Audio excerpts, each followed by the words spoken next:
How's everyone doing today? Welcome to Thursday another Process. Glad you're all here. George and I are here. We're going to get started in just 2 minutes, about 11:32 Eastern, or 2 minutes past the half hour, wherever you're hailing from. So if you need a coffee, glass of water, something like that, snacks, go ahead and grab them. We'll get started in just a couple of minutes. Obviously, this will be the most ridiculous Thursday process we've recorded. Well, first time for everything. That's right. It's the party. It's the party process. So. Yeah, you would think it's easy, but it's hard. Mm-hmm. Yeah, everybody. Yeah, that's a really good way of putting it. Is you'd think that this was that it was pretty easy, right? Just go, like, buy some hats and string up some balloons, and you're ready to go. But it's not quite that simple. No, not these days. It only gets harder, actually. That's right.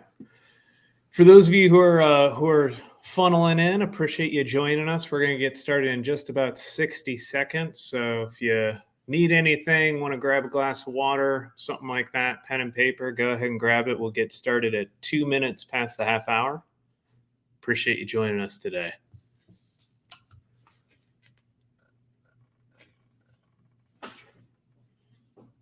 You at home right now, George? You back in Philly? Oh, did I lose you, or did you lose me?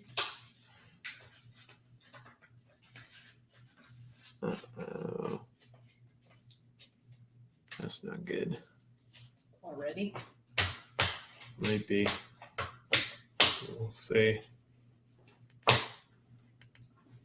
We will see. All right. I need to jump back into it.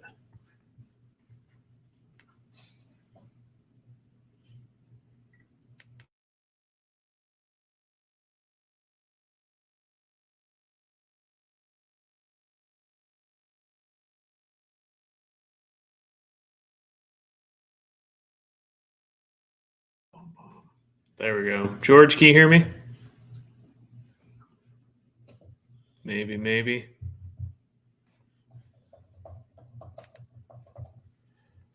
Anyone from the audience, if you're there, if you could just confirm audio by throwing a yes, confirm, something like that into the Q&A. George, you there?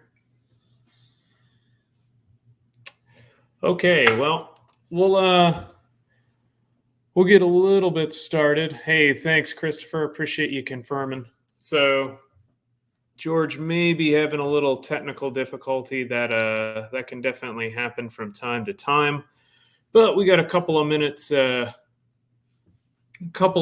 go for him to drop and rejoin. So, welcome to the Thursday Process. Today we're going to be going through George's event planning process, for our process to throw kick-ass parties. Quick disclaimer before we get started. Presentations on Thursday Process are intended for educational purposes only. They should not replace independent professional advice or your own personal judgment. After all, you're listening to a guy in a hat and a poncho right now. Statements of facts and opinions expressed are those of the participants individually. They don't represent the opinion or position of employers or certifying bodies. Nothing presented here should be considered legal or financial advice, especially when it comes to parties and when we talk about liability. Make sure that you get professional outside counsel. You may be watching this on demand. If so, please consider that the information we're presenting here has not been changed or updated since the original presentation. Today is February 16th, 2023. So if you're watching this after today's date, just know that this is recorded and not edited from there on out. A little bit of housekeeping before we dive in. We've got polls that'll pop up. They start popping up at about 11:40 or in about 6 minutes. Those polls, they're the same 5 questions each time. They're really, really important. That is how we recruit guests, figure out topics, figure out what we're going to do on Thursday Process. So super appreciate you providing some responses to us on them. If you have questions and answers, and a lot of people confirmed on audio, super appreciate you all. Go ahead and throw questions throughout the session. We'll stitch them into the conversation. We do have a little couple minutes at the end for them, but don't hold back. Last but not least, if you click on the handouts upper right-hand side, you can download the process that we're talking about. That's yours to keep, and you can follow along. I will reference points in the process as we go through the conversation. And let's get started. I'm Ian Richardson. I'm one half of the Richardsons at Richardson & Richardson. Along with my wife, Carrie, we founded R&R to make a difference in the IT channel. This is our last rodeo, hence the hat. And we're just really, really excited to be helping share process and improve the channel for everyone. And I'm George, but I'm joined by my super good friend, George Bardissi from bvoip and MSP Initiative. That is George's real hair. He just takes it off from time to time. Yeah, I definitely take it off for TSA for sure. That's right. That's right. Or else you go into it's not even secondary, right? It's tertiary line at that point. Yeah. Let's take you to the back over here. We don't know what happened to you. Let's just follow us, sir.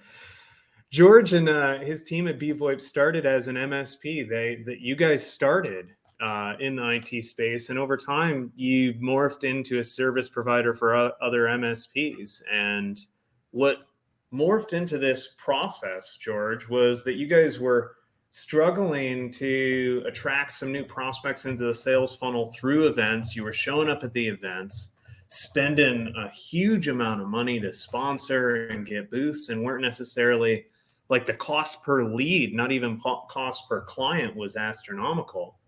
And that led you to go, there's got to be a better way, right? Give us a little bit of background about that. Yeah. As an MSP or IT services company attending an event, your experience is completely different when you go behind the curtain and try and exhibit or become a vendor or a sponsor. I use my best analogy is it's like Mad Max, right? You're rolling into like the desert with bazookas, and maybe not as pretty as you would hope, but we learn this, right? We see a lot of companies enter the IT space trying to manage an IT services companies, and then they disappear, right? A lot of it is because there is no silver bullet. It takes time. It takes consistency, and unfortunately, it's very expensive. And so, at the end of the day, creativity is where we said there's got to be more than just tables. And 6-foot tables and 2 chairs. I'm not saying that there's not value there, but I like creating experiences, right? People remember those. I would argue a lot of people don't even go to the trade show floor these days when they're at these events, or maybe if they do, they don't even make it halfway through, which is kind of square peg round hole when it comes to, hey, these people make a big investment in order to be in the room, and do they actually get their return? I would argue in a lot of cases, the answer is no, they don't get their return. And so, let's break out into something different. Now, we've seen, the suite party, we've seen the bar tab, we've seen the, take people out to dinner. I mean, this stuff's going to happen and continue to happen, and that's fine. But how about we break past the traditional stuff and do something cool, and do something people will say, wow, I never expected that XYZ was going to happen, or this event, this side thing, was pretty cool, or this nighttime activity was pretty epic, right? And it takes a little bit of energy to, kind of corral the masses in order to do that. But, I will tell you that, not everything has to be huge, right? You can do side activities and, scope them properly so that they're not exorbitantly expensive to the point where you're losing money on them. But, size and scope do matter. And you can do this on the small, you can do this on the medium, you can do this on the super huge. So over time, especially when they're around the larger channel events, these things have grown to be larger, right? And so, we see it at all the, if you've ever even been to maybe some of the not MSP specific ones, right? Whether it's Microsoft now that they're going back to in person, or Black Hat, or Spice World, or whatever, right? This is the stuff that happens. It's not always a breakout session or a 6-foot table in an expo area. So, my best advice to everyone is creativity is important. Collaborating with other people in the sandbox, super important. Right sizing what the effort is, very important. And not necessarily is the yellow brick road the answer for everyone. Yeah, no, absolutely. And so, kind of diving in, for those of you following along, I will try to call out the point in the process that we're talking about as we have the conversation. First big thing is, hey, what am I going to do? What's the event I'm going to tie into? And you already touched on this, George. It doesn't necessarily have to be something like a IT Nation or a Kaseya Connect or a DattoCon sized event with thousands upon thousands of attendees. Correct. So for those of you in the audience, a lot of us are MSPs here. This could be a association conference, an annual state association conference. It could be a local chamber event. There could be something going on that you say, hey, I'm going to hitch my wagon to this event and invite and find a way to collaborate and invite and provide a source of entertainment, some food and beverage, something like that as a lead capture way. And so, George, talk to us a little bit about kind of that first step in the process, like figuring out, hey, what's the event? What are we going to tie ourselves to? And how you guys analyze what you choose to throw a party at. Yeah, I mean, listen, obviously everybody tries to plan their year out to some degree. And, not every event is huge. There's little ones, there's medium ones. At the end of the day, when you're doing something like a multi-vendor mixer type thing, pretty easy to put together more or less. But when you're doing something that's a little bit larger than that, kind of quantity of how big this thing does kind of dictate which direction or which road you drive down. So, to your point, right? If you're doing a chamber of commerce or a, association or something like that, you can still do some pretty cool stuff, but you're not expecting thousands of people. You might be expecting dozens of people. Or if you get to the point where you get to hundreds of people, this is good. I mean, you're effectively trying to take the networking community approach to building conversations, right? I'm not trying to sell at you. I'm not trying to give you a brochure. I'm not trying to, show you a demo of whatever it is that I do. This is let's have a conversation. Let's grab a beer. Let's, what do you do? How are things going? What's working? What's not?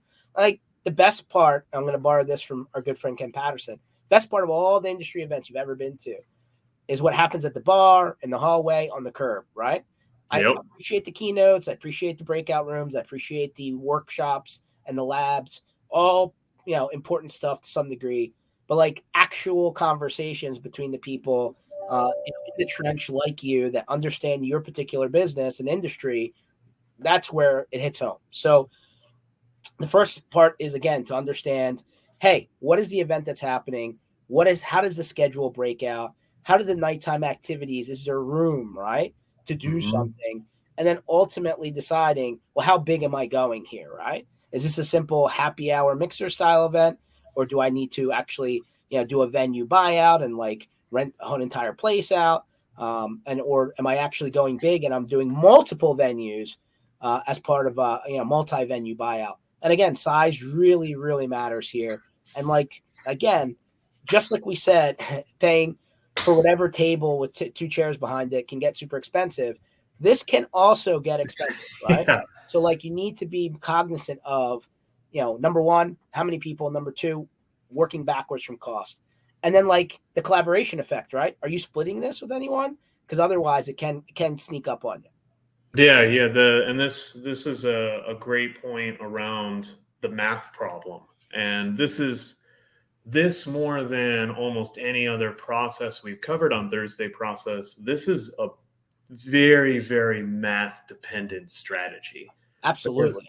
Absolutely. Yeah. If the numbers don't make sense, you got to modify or abort before you get in too deep. Right. And so some of the big things that you and I spoke about, there's kind of a big four and then a fifth silent, massive item that we'll cover next. But there's that food and beverage cost, right? Because if you're going to take someone to a party, you gotta feed them, you gotta booze them up, you gotta get everyone juiced so that they're willing to have some conversations and have some fun.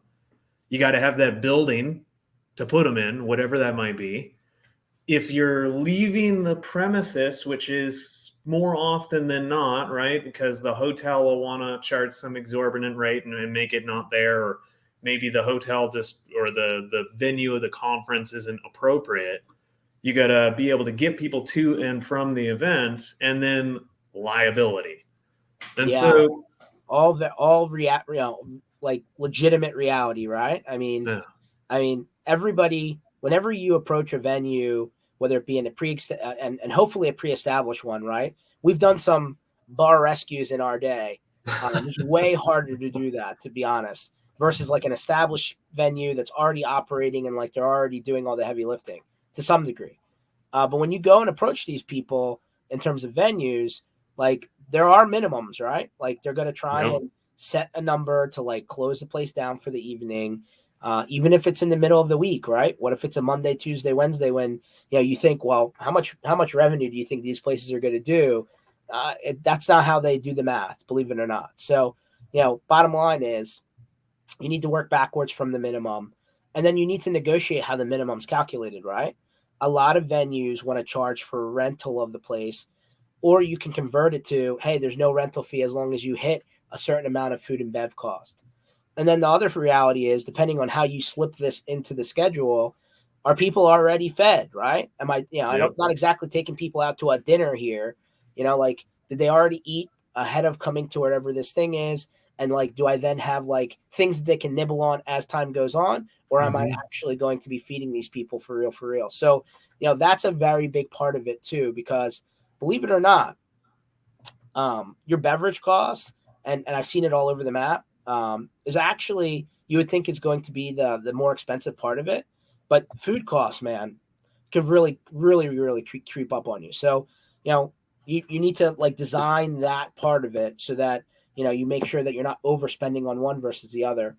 And then the other reality is on the transportation side, hey, I would love that everybody could walk off site to, to Mhm. next door, right? But it's not always the case. And if it's more than, I don't know, a 7 to 10 minute walk, you're going to lose people, right? You want Yep. people to be able to like say, do I want to do this? Or is it a mile away and am I walking 20 minutes? I would say a mile away and 20 minutes may be too far. Oh, So if you can't get there within 7, 10, 12 minutes, you probably have to start factoring transportation. yeah. And you gotta think about I'm imagining the time of day and alcohol consumption level of your audience too. So if this event's going from 8 o'clock till midnight at the end of a day, and there was already a happy hour beforehand, you could have some pretty liquored up people, and you might not want to have them trying to walk back to the hotel from your venue as is for that magical liability button. And so talk to us about liability, because this is a big topic. And so just to rehash, this is just opinions. You really want to start with a lawyer, and I'm Yes. guessing you also want to start with your insurance guy. Yes. So here's the reality. If you have an established venue, like I said before, and they already are, they have bartenders, they're responsible for making sure people aren't over intoxicated, over serving, right? Like any other bar that you've ever been to. So like there's, the venue itself has to like just keep doing their job, right? But we also need to make sure that, hey, people aren't misbehaving, number one. Yeah. Two, that we're not, that we're doing due diligence in a couple of areas, right? To make sure that people are going to have a good time, but also safe, right? We want to make sure people don't, put themselves in a bad position. So like, number one, making sure that, if working with the venue and the general manager of whatever venue you choose, if people are getting to the point where they're getting a little bit, to the line or flagged or whatever word you want to use, like we need to know that, right? So we can make sure those people get back to wherever their starting point is, without them, walking the streets of whatever town you're in and like getting lost. So that's number one. There's going to be a strong conversation, ongoing with the venue in those scenarios. Two, once you get to a certain size of event, and like, by the way, I'm talking big, right? I'm not going to say Yeah. every event is this size, but once you get to a certain size event in terms of people, well, people are people. I mean, tech people are not. So, you may need to have security in place, right? And so Yep. whether the venue has that security, whether you need to go to a private security type company, or if it's to the point where you have to like work with local police or sheriff's department. Like these are things that, depending on size, you want to be proactive about, right? You don't want to deal with the situation after the fact. You want to be set up properly ahead of time. And then ultimately, the other reality is we want to make sure that, if there is an issue, right? Like, when I say issue, is, if you're doing a multi-venue type scenario, for example, if one place is overrun and the other two places aren't, like we want to spread those people out so that they're not having to wait. And like, they're not in that, like standing in line forever just to be able to grab one drink scenario. So like there's an experience level to that. There's a security level to that. There's a transportation level to that. And there's just straight up, hey, don't, if somebody's misbehaving or they're a little bit at the line, right, in terms of, consumption, we need to make sure that those people are dealt with, hopefully in a respectful, but, straightforward way. And like, unfortunately, as we all been around the block for a while, that can happen. Yep.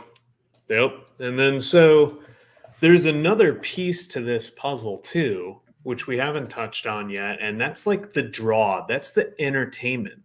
Because at the end of the day, everyone here has probably been to some sort of conference, and at the conferences are usually at either a conference center or a hotel. And what's attached to those? There's always the hotel bar, the hotel restaurant, etc.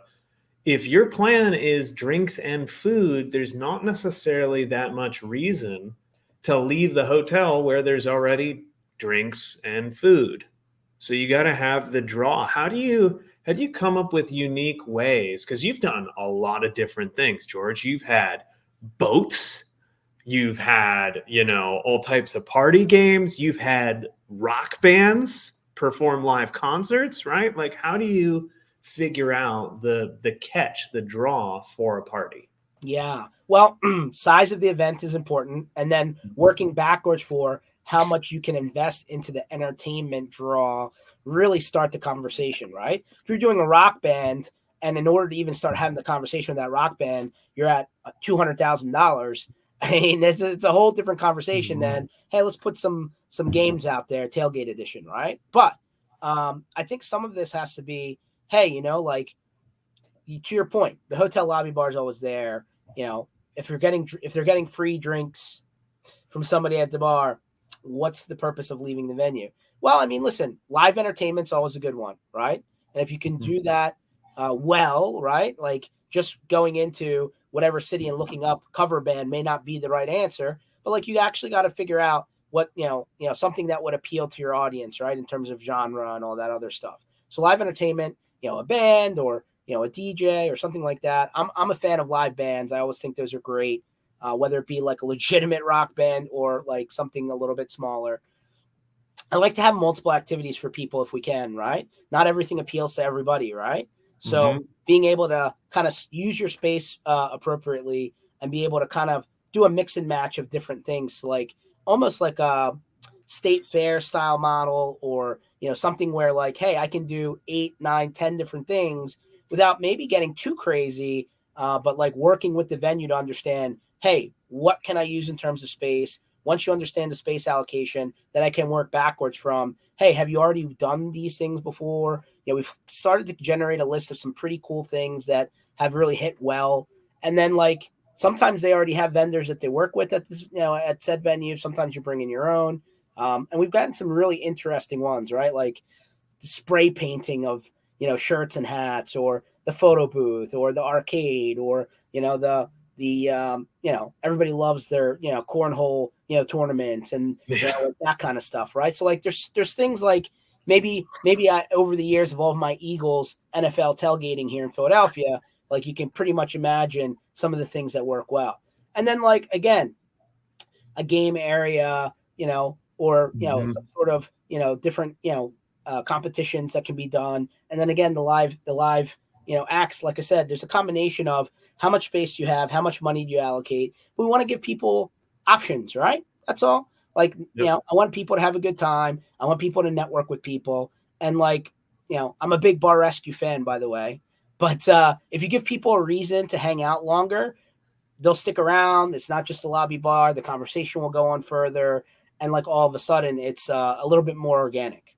Yeah, well, and then that, like, to circle around on that, that is the reason for this, right? As a as if you recruit other people, so you're an MSP, maybe you grab a copier company or an internet company, a web design company, some other folks who are at this event, you're all splitting the costs. You'll all split the leads generated from it. That's one of the points, but just like you mentioned, George, those conversations start real opportunities because you formed a connection.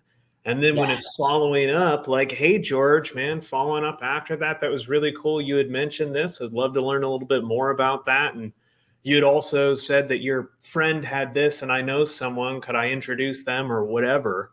You're, It actually goes past the here's my bouncy polar pen yep, and here's my brochure and like let me demo you, right? Like erase that from your mind for a second.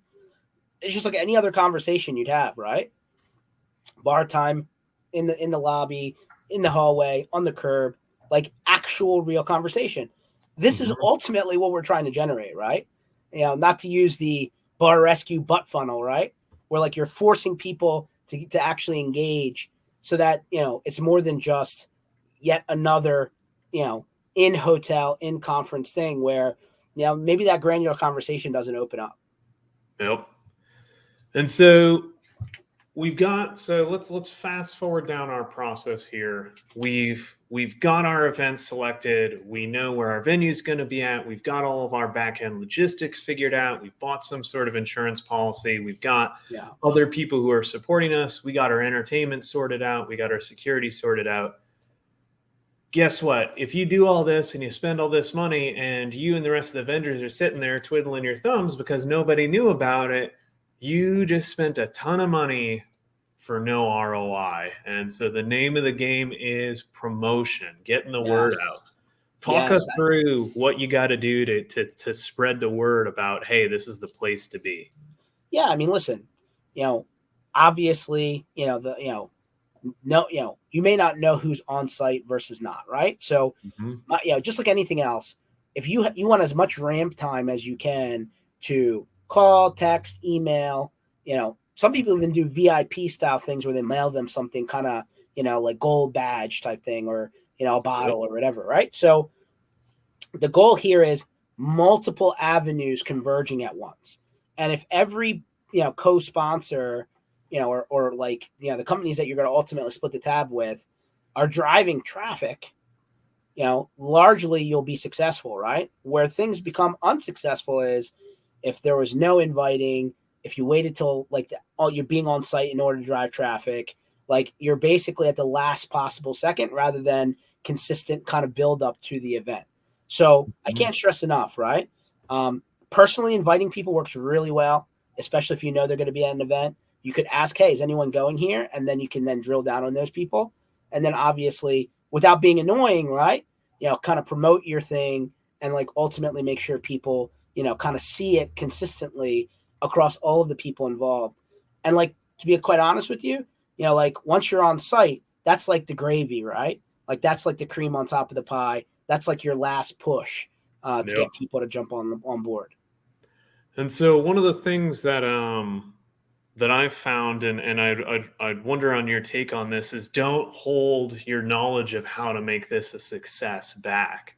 If you're bringing in cohorts, if you're bringing in, other sponsors at your event, you're all splitting the cost. Share this process with them. Share knowledge with them. If you generate a graphic on the party, there's no harm in giving that and say, hey, go ahead and swap my logo for yours down in the corner here. Like, who cares?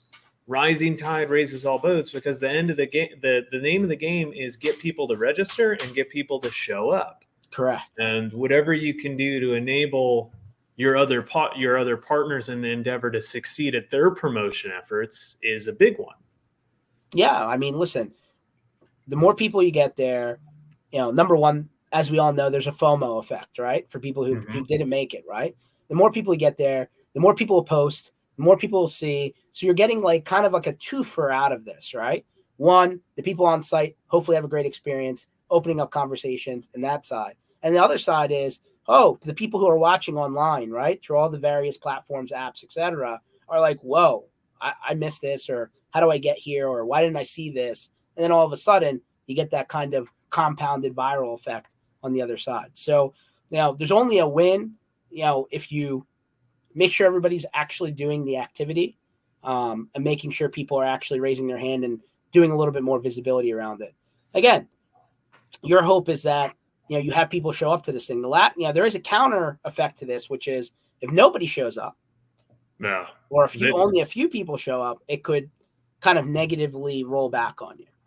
Yeah, because it was, if it's a successful endeavor, it's everyone's successful endeavor, but you will own the failure as the driving force. And so this is a part of the conversation I've been looking forward to, because I was there and saw how you handled this, and it still blows me away. But let's talk about point number 7 in the process, day of logistics, because you're finally there, you're at the time when your party is about to happen, and then I don't know, a hurricane hits.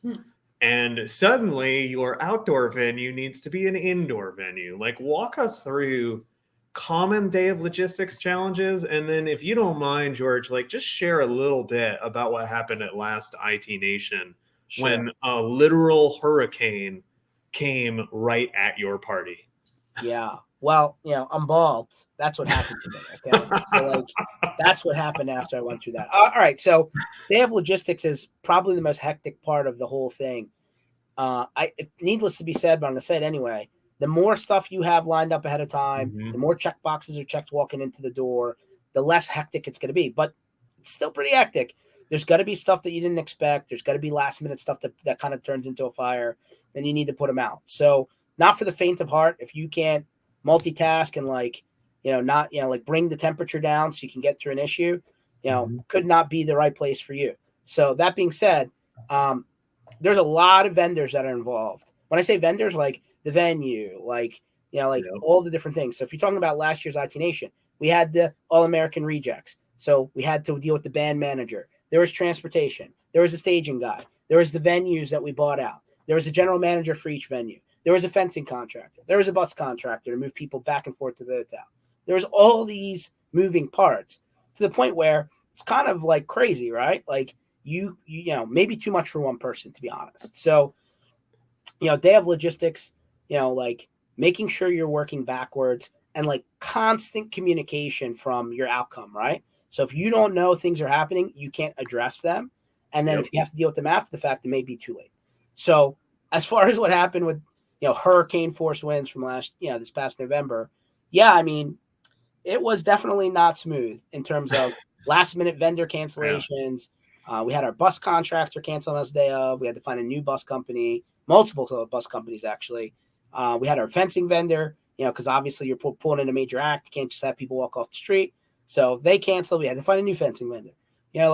Obviously, making sure that the band actually gets there, right? Their flight's coming on time, delayed, what have you. Remember, they closed the airport, right? They shut down the airport in MCO in Orlando. So that was super worrisome, right? Because if they can't get there, that could be a problem, right? And then having the backup plan, right? When we walked into that scenario, we started inside, decided to go bigger by building a stage outside, and then it hit us in the last second, right? And I had to revert back indoors. Not everybody has that option, right? That backup plan is super important so that you have the option. Otherwise, there is no option. Yeah. You're kind of screwed, right? So I would say, making sure that, number one, you have the bandwidth to do it. If you need more than one person, add more people to the mix. Strong communication with the general managers at the venue. And ultimately, sometimes you got to think on your feet. And some people are really good at that. Some people aren't, but it can be super stressful for sure. Yeah. When all else fails, grab out your Platinum American Express card and just figure it out, right? I mean, you're not wrong. Although, at the end of the day, either the thing's going to fail or it's not. And it comes down to how far you're willing to go. So, we were really committed to making it work. And we wanted to find a way to push through. And, we did. We did, but it definitely didn't come with its challenge, without its challenges. And like, I would say even a bigger part of it was communicating with the people who did say they were coming to make sure they understood that the thing was still happening, right? Hey, we're flipping this indoors. There's still going to be transportation. Don't worry. And making sure that those people are able to show up. Yeah. And so one of the last points on the process document is around communication. And we use the word over communication, which is a little bit of a misnomer because you can't over communicate on this. And for those in the audience, the way that this really resonated home with me was thinking about it through a lens of disaster recovery. Everyone who's watching this has had a critical system outage, like, hey, the server blew up, the network blew up, something like that. What did you do with that client during that high stress, sudden change? You over communicate, you're constant touch, it's that hand holding. Same sort of thing, I have to imagine, right, George? Like, you just like text, phone, email, carrier pigeon, you're just talking to everyone all the time. Yeah, no, there's no question about that. I mean, once you get to like day of, email sometimes will get lost in the hustle, right? Like Mhm. if you ever been to an event, your emails are piling up. Maybe you don't even catch up to them by the time the day's over. So what we like to do, if at all possible, is on day of, we'll actually start sending text messages out, right? If Mhm. you provided us a mobile number and when you registered, and that way, like you're getting real time. Like I'm not over spamming you, but like that's the fastest way for you to understand what's happening. And then of course, email is still there. And then like I would say leading up to an event, dial downs are great, but day of event, maybe not the best communication level, right? So, like depending on your proximity to the actual event happening will depend on which communication path. But it's not just the communication with people who might be attending, it's also the communication with anyone else that's helping put this event on. And, so like co sponsoring people, stuff like that, so that they know what's happening, they know where to go, they know what to tell their people. And then obviously, communicating with all the back end vendors that make the thing happen, right? So there's 3 buckets of communication.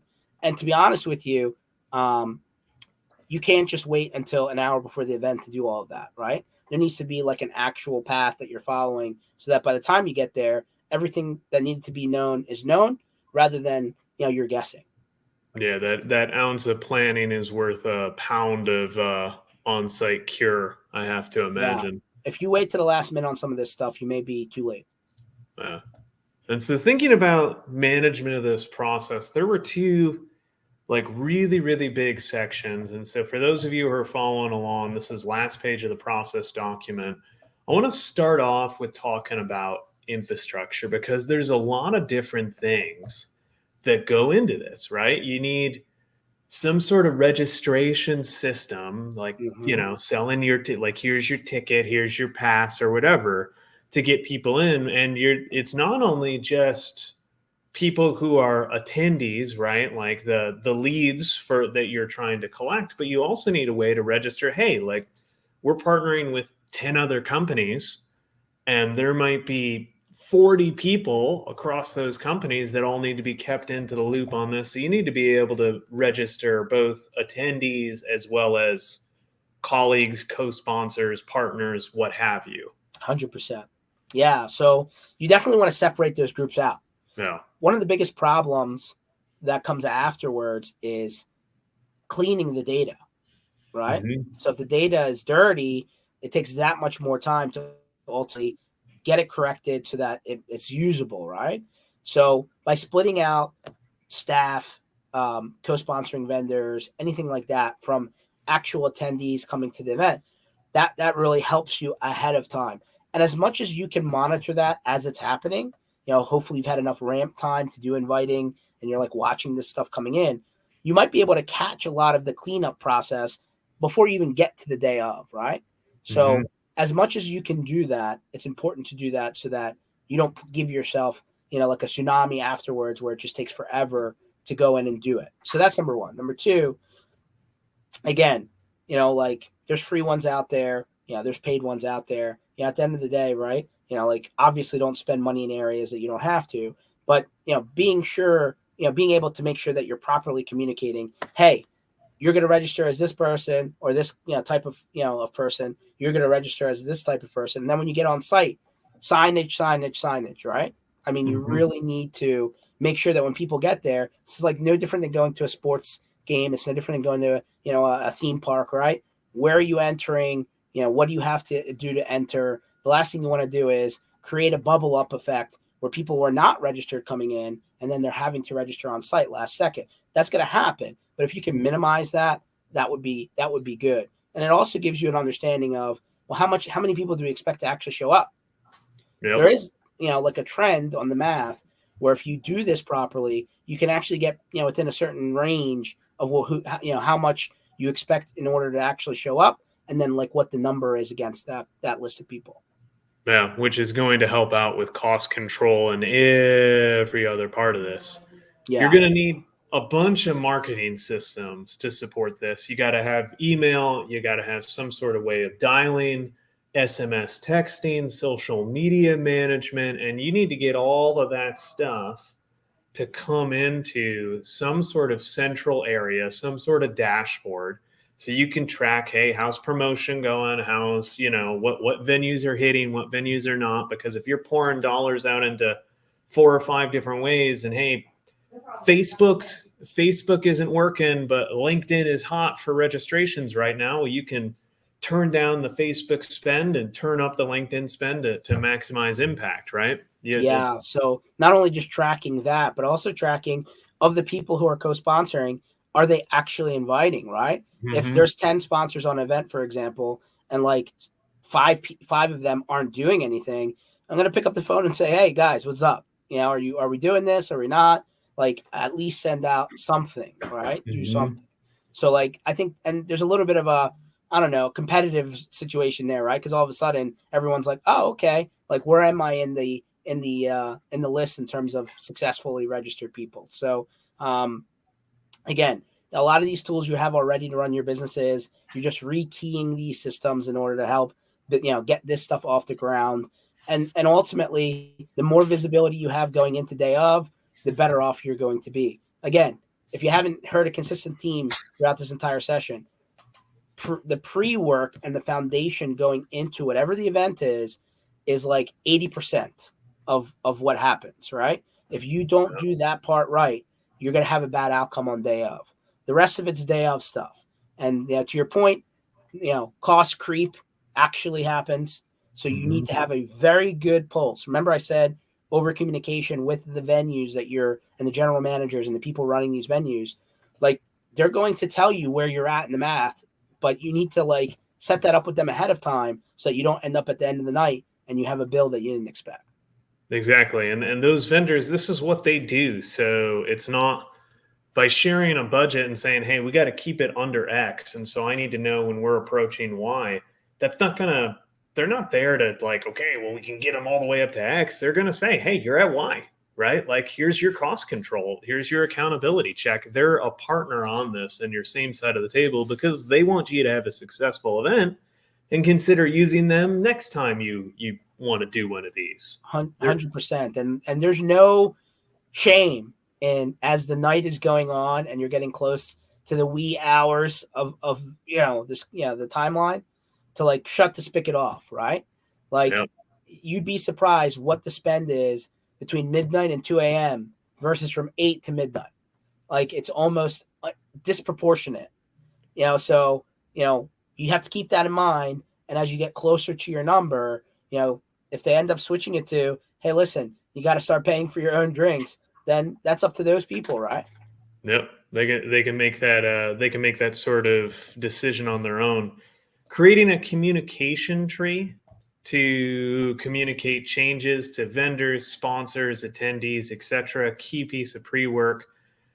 2 big questions to keep in mind that came up during this is, what do you do if someone gets hurt? What do you do if you get sued? In whatever way might be going on, make sure you've got at least a little bit of a sketch, like, hey, these are my first 5 steps, or this is who I'm going to call for there's an injury, there's a lawsuit, something bubbles up. Yeah. Make sure you got that Depending on game the time. size of event, these answers are different, right? Mm-hmm. I mean, if you're just at a happy hour mixer type thing and somebody slips and falls, you know, you're gonna call 911 like you would anyway, and like let the process happen. But if you're at a larger event where you've done the multi-venue style buyout and now you're expecting thousands of people, you're gonna need to pre-stage some of these resources so that you're not waiting, like everyone else calling emergency services, right? So we talked about security, we talked about potential sheriff or police department, depending on where you're at. Making sure that you have first aid emergency services plan is important. You want to make sure that if there's a problem, sometimes it's worth paying the extra $1,500 or $2,500 for the ambulance to be on site. If you're Yep. if you're worried about it, and you've seen these at like outdoor festivals and different things like that, where like they're not waiting for someone to show up because they have that kind of much people in one place, right? So that's number one. Number two, like anything else, right? Especially when you have alcohol involved. Yeah, I mean, we're not throwing a rager, right? This is a business, style event to some degree, but you need insurance, and you need like you said earlier in the call, making sure you have your attorney lined up to make sure all the stuff ahead of time is properly laid out, making sure as people are registering, they're agreeing to terms of service for the event so that they understand what we're responsible for, what they're responsible for. And you see this on the back of, if you ever gone, go back to my NFL ticket. Usually when it was paper, you flipped it over, there's this disclaimer. Yeah, right? the big old long liability. Exactly. Now everything's digital, right? So when you go to register, you have to actually say, yes, I understand, I agree. And like making sure that you spelled out what the responsibility was. And this was a little bit even more dicier during COVID times, right? Where you actually had to put some additional language in there. Thankfully, we're through that. Like when the size of event also will dictate this insurance coverage requirements. So, for example, when we rented out a baseball stadium, it's almost as if their insurance requirements were like we were building an annex to the damn stadium. It was pretty ridiculous. But like, and obviously as you're bringing in major acts like the All American Rejects that we did in November, they have insurance requirements too, right? So like the venue has their insurance requirements, other outside vendors have their own insurance, you have to have your own umbrella policy. So there's a lot of just practical things. I'm not saying that this is so complicated that you can't figure it out. It's not true. Practical things, right? Like you're going to drive your car, you need car insurance. Pretty understood. You're going to drive without the insurance policy, a day comes where you could potentially be in a bad spot. That's it. And like making sure that, again, your general and your actual business liability policies should cover you on a lot of the smaller side, right? The second you get to a larger, like you're getting to the 8,000 plus people, this is where you may need to talk to your agents and actually make sure that you have additional coverage in place so that you're not, in a position where you're totally, not covered, right? Is the best way for me to say it. So, in insurance people, right? Like fine print is important. But ultimately speaking, like this is also why it's important to have third parties involved, right? Like when I said private security, police, sheriff, ambulance, that kind of stuff, like they're all responsible for their category. You did the due diligence to line them up, set them up, have the stage set. But like, we're not the police. We're not we're not emergency services. We're not the bartender. Everybody owns their little part of it, but it starts with you, right? So you got to make sure that you are covered before you work downstream.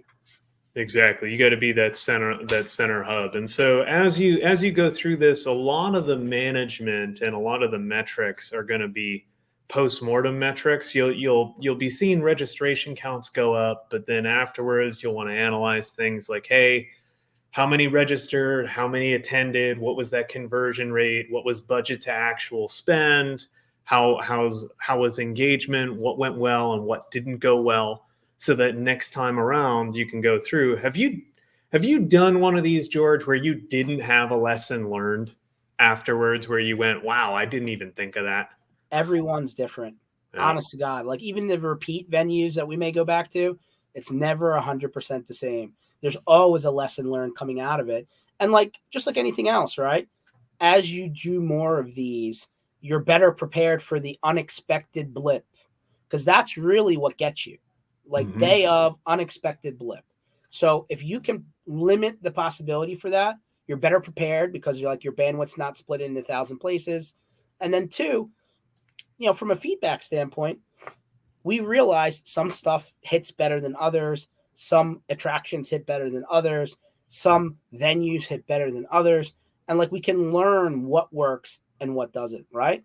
We've had a pretty lucky run here where most of these have been received really well.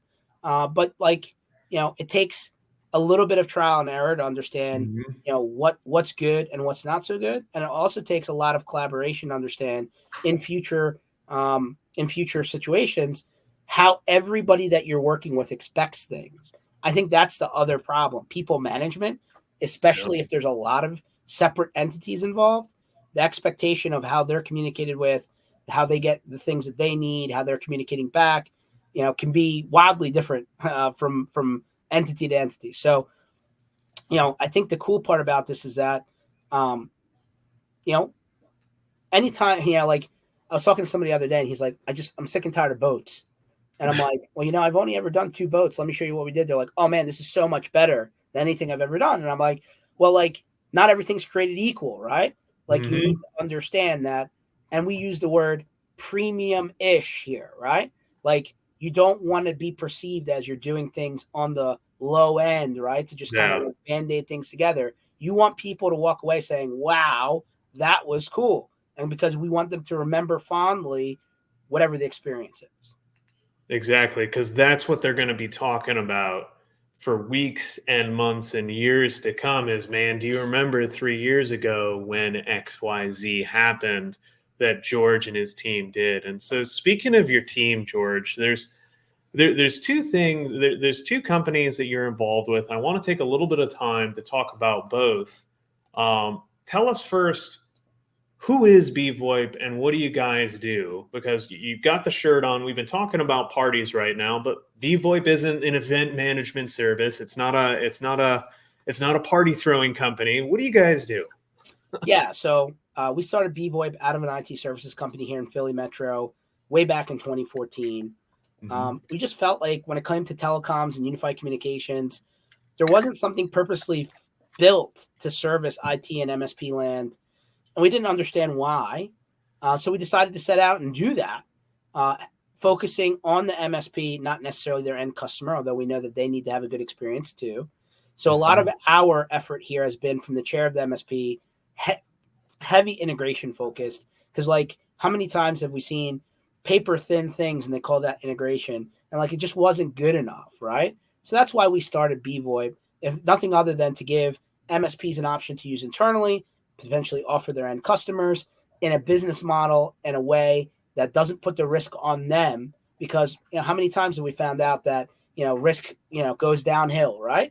So you don't want to lock people into long-term agreements when their customer disappears from the other side.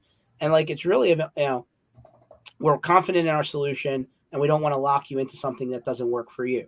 So we roll out like 200 to 250 new features a year. So a lot of those from feature requests. And as a smaller company, sometimes people are like, well, how the hell can you do that when XYZ big name company can't even, do that in any reasonable time? And like, because we're very focused on who we're serving, that's it, and that's where we concentrate our effort. And then MSP Initiative, right?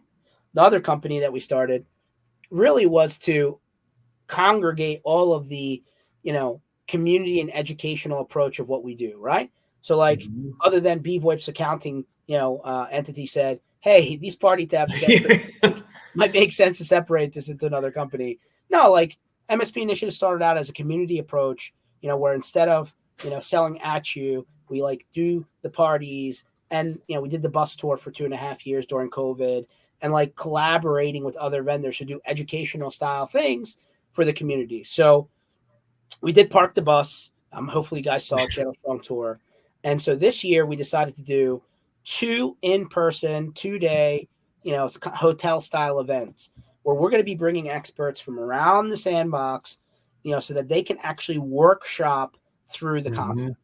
I can't tell you how many times, hundreds and hundreds of breakout sessions where like I took notes or I did bullets and I said, I need to look into this. 6 months, 12 months later, I never spent any time getting into it. And like it sat collecting dust. We want you to get past the concept stage and actually like understand what it's going to take to get to at least step one, maybe, of your journey. So, we like that concept, right? We're not talking at you, we're working with you. So we're calling that series MSP Community Minds. So if you go to mspinitiative.com and click on Community Minds, we have 2 events this year, one in Dallas, one in Denver, absolutely free for MSPs to attend. We want to make it easy for you to actually learn. So that's really the 2 different kind of companies here. One is channel only, unified communications, and kind of voice solution for MSPs and IT service providers. Then MSP Initiative is really our community-based, kind of effort to do the parties, do the roadshows, do the learning events so that you guys can, maybe, get a little bit less defensive, right? Walk in the show floor and actually learn something. Yeah. Well, and I love that you and I and Carrie, who's not on the call, but we had all sat down and were chatting about this, I think end of last year, talking about, hey, that it would be nice if in a breakout session, not only is there a presentation, just like we did here, of, hey, here's this process or whatever, but hey, now we're going to take a little quick break and come back and let's start taking the steps to customize this for your MSP. So not just a, hey, here's the best practice, but all right, everybody, open up your PSA or get out your OneNote or whatever, and let's start customizing this for you so that when you go back home, it's not just the CEO or the principal engineer or whatever coming back with, hey, there is this neat shiny thing or whatever. It's a, hey, there's this neat shiny thing. And look, I've already got there's 20 things we got to do, but I worked through the first 5 at this show. Like, we're already ahead of the game. Yeah. I mean, and it's funny because at the beginning of the party circuit was Carrie and the Blue Martini. And now we're working on this. So great minds, right? There's a lot of smart people in the industry. We're bringing, a dozen, I think, more or less, who are going to come in here and focus on specific categories so that you can learn, whether it's legal, whether it's sales and marketing, whether it's lead generation, whether it's, best, operational growth, right? How to make sure that your people are moving into the next stage, right? We want you to actually talk to an expert, learn what the next steps are, rather than talk, hey, I guess I need to go through this on my own. We're going to give you a jump start, right? And matriculate you through just a little bit so that, number one, you're not on your own. Number two, you have access to people, right? You have access to people that can help you. And I think that's the cool part about this community, Ian. There's a lot of people who have, learned the hard way, learned from other people, been, involved in successful, kind of situations. And those people want to share. And we want to give them the venue to do that. Absolutely. So for those of you who are on the call, if you haven't done it already, click up on the upper right-hand corner. There's the handouts section. Go ahead and download that process. That's yours to keep. You can connect with George. If you got questions, you're trying to do this, connect with me, connect with George, reach out and say, hey, I got some questions. Could I run some things by? Because again, rising tide raises everything. And we got a couple of minutes, about 90 seconds left for any questions. One of them that was there that I answered already was, hey, is this session being recorded? It is being recorded. That recording will publish to everyone who's registered and attended in about 24 to 48 hours from now. So you will get it. You'll be able to view it on demand. Go ahead and view it. And one other question here, George, is that, hey, can I register multiple people from my company for the events, for the conferences? Is it okay for an MSP to bring multiple resources from their company? Yeah, absolutely. I mean, more than welcome to bring different people from your org. I mean, there's got to be separate things that maybe different people need to learn more about, because not one person can learn it all. So happy, more than welcome to do that. Again, absolutely no cost. You got to get there, but we're charging nothing for you to get to this event. And we're hoping that, you're going to be able to walk away with an actual tangible result. And if that means multiple people from your company are walking away with that, that's a win. That's an absolute win. So we got 27 seconds left till we get booted out. George, final word for people who are thinking about events. 20 seconds. What's the final piece of advice? Do something different.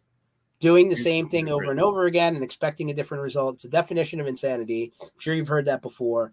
Do something to change the status quo, give people a great experience, open up a conversation, and you'll be better off for it. Appreciate, man. Have a good one.